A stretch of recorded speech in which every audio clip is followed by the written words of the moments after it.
Hey guys, welcome back. This is how to send invoice on Payoneer.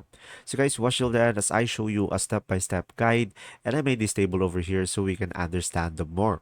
So first, just simply log in into your Payoneer account into the Payoneer website. And after that, guys, just simply go ahead and go to get paid on the left side of the screen. And after that, just simply select request a payment from the account menu.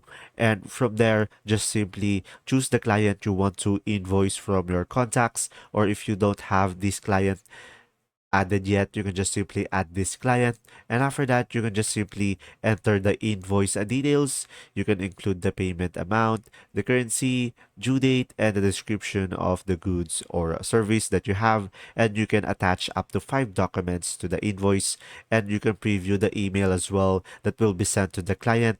And once you are done, you can just simply click request a payment to send the invoice. And guys, remember that you can use the Pioneer free invoice builder to create a professional PDF invoices as well. And you can also attach your own invoice if you prefer.